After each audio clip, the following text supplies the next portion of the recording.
E ministros do Supremo Tribunal Federal querem impedir que bancos que atuam no Brasil apliquem a lei Magnitsky contra brasileiros. A norma foi usada pelo presidente dos Estados Unidos, Donald Trump, contra o ministro Alexandre de Moraes no mês de julho e pode alcançar outros integrantes da corte e também familiares. Na visão de alguns ministros, se um banco bloquear contas ou cartões aqui, o STF pode interferir com base na legislação brasileira. Há um pedido no Supremo, apresentado pelo deputado Lindbergh Farias, para barrar qualquer bloqueio no país. Em reunião com banqueiros, organizada inclusive por Rodrigo Maia, representantes de bancos do Itaú, Santander e BTG, indicaram que não pretendem impedir operações de Alexandre de Moraes no Brasil, mas demonstraram preocupação com eventuais exigências de Washington. Piotr, nós já conversamos aqui dessa preocupação que alguns ministros tinham se o ministro Alexandre de Moraes poderia seguir com contas nesses bancos, uma vez que eles também têm operações nos Estados Unidos. Num primeiro momento, há uma apuração que sim, que ele pode operar em reais, mas não em movimentações com dólar. Mas a gente precisa acompanhar isso, os próximos passos. Vale lembrar que há uma ação no Supremo Tribunal Federal, pedido do PT, e quem é o relator é o ministro Cristiano Zanin, que é uma ação do PT pedindo aí para a corte proibir os bancos de aplicarem a lei Magnitsky. Agora, isso poderia causar uma crise no sistema financeiro bancário brasileiro, Piotr? Então, vamos ao princípio da lei. Tem a sanção primária, que está no CPF do ministro Alexandre de Moraes, possivelmente possa ser até estendida à esposa dele, e as sanções secundárias, que é para, obviamente, bancos que fugirem à regra. Essas sanções secundárias podem chegar. Quando os próprios bancos dizem assim, não vamos restringir, até que sejam avisados que não podem fazê-lo. A hora que chegar uma norma e olha, é o seguinte, se vocês continuarem dando espaço para a atuação financeira do ministro Alexandre de Moraes, um sancionado pela lei Magnitsky, então você não vai operar mais dentro dos Estados Unidos. Imagina o BTG, por exemplo, que é um banco de investimentos. Tem ações, tem relações com os Estados Unidos, o Itaú, o Bradesco, bom, todos eles têm, os bancos brasileiros de investimento ou não, todos eles têm relação. Aliás, o mundo financeiro inteiro tem relações com os Estados Unidos por razões óbvias. Aí vem o momento das secundárias. Quando chegarem essas secundárias, eles vão dizer o quê? O que nós estamos vendo agora é aquela história, vamos jogar para a galera. Desculpa a expressão mais simplória aqui. Os ministros vão atuar para que o Alexandre continue a ter movimentação bancária aqui, o Supremo vai usar a lei brasileira. A questão não é usar a lei brasileira pode determinar o que quiser, o problema é que este banco tem uma atuação internacional. E se o país que aplicou a lei disser, olha, não pode, ele vai ter que fazer uma escolha. E ele vai dizer para o próprio ministro Supremo que está tentando convencer, olha, é o seguinte, se fizer isso, quebra meu banco. Meu banco deixa de atuar nos Estados Unidos. Ou eu perco um monte de clientes que têm interesse nos Estados Unidos. Um banco que hoje tem atuação internacional passa a ser o quê? Vai todo mundo ser um banco local? É o tipo de coisa que todo mundo fala o que quer nesse momento até que chegue a sanção. A hora que chegar a sanção é a hora da verdade. Por enquanto, me parece que essa reunião foi assim. Vamos esperar um pouco, calma, a hora que chegar a gente decide.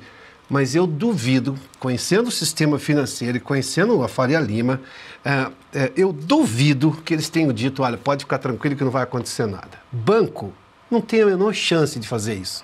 Banco é naturalmente um sujeito extremamente conservador, porque se perder uma regra, ele sai fora do sistema. Se ele sair fora do sistema, ele não tem negócio. Mas quer dizer que o que está na mesa de Cristiano Zanin é isso? Ele pode decidir que proibir que os bancos apliquem a legislação Magnitsky a brasileiros?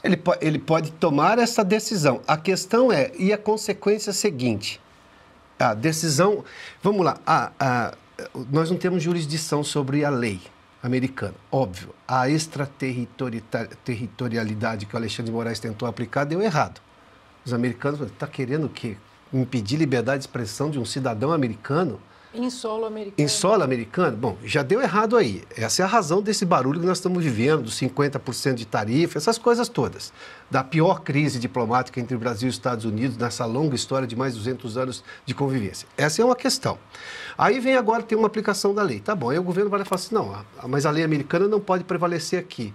Em tese, em algum momento, os Estados Unidos não estão dizendo isso. Estão dizendo o seguinte, o banco que atua aqui também, se fizer isso, está fora do meu sistema. Tudo bem, você faça uma escolha.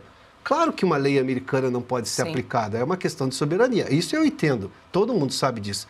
O problema é que você interage com o governo americano, interage com a economia americana. Lá sim, lá o banco vai respeitar. Então o banco de lá, que você sempre precisa de um banco lá, né? Você tem que uma operação que precisa ser espelhada lá. Esse espelho é americano, esse espelho segue a lei americana. Esse espelho não pode fugir da lei americana. Ele vai dizer, não posso trabalhar com você.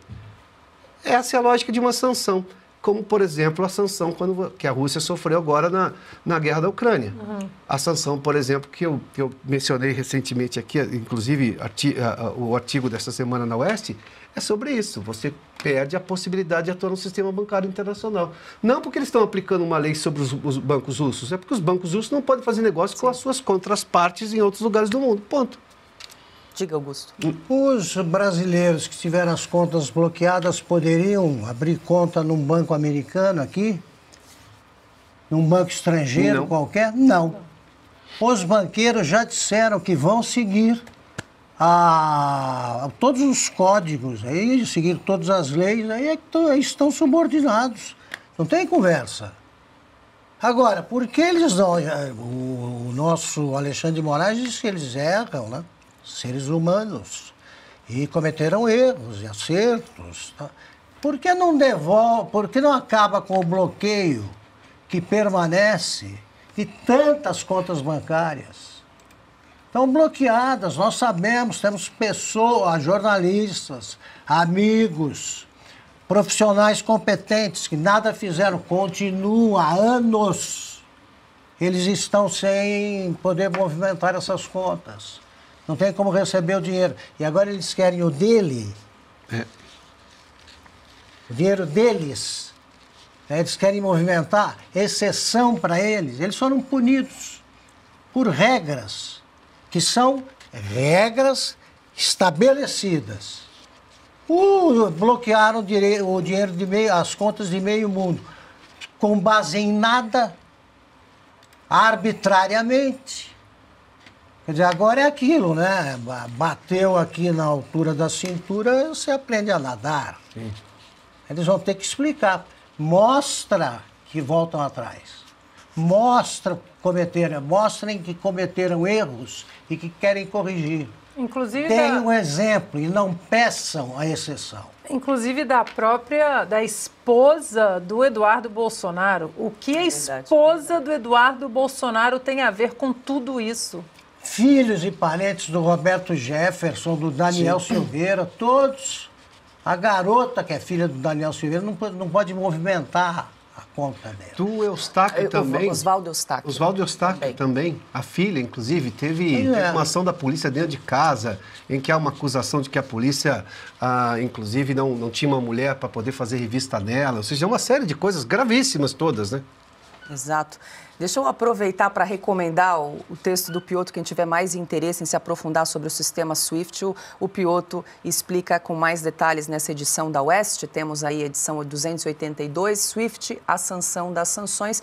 E aí o Piotr explica como é que esse sistema surgiu, o que pode impactar no sistema financeiro brasileiro, caso o Brasil seja impedido, os bancos brasileiros sejam impedidos aí de usar esse sistema internacional. Essa é a sanção das sanções, que seria um banimento de todos os bancos brasileiros. É o que foi aplicado, exatamente o que foi aplicado aos bancos russos. É isso aí. Ainda, em tese, estamos bem longe disso, mas o Brasil tem escalado. Quando o Supremo diz que pode errar, mas não reconhece o erro, não volta atrás, bom, a gente não sabe onde pode parar.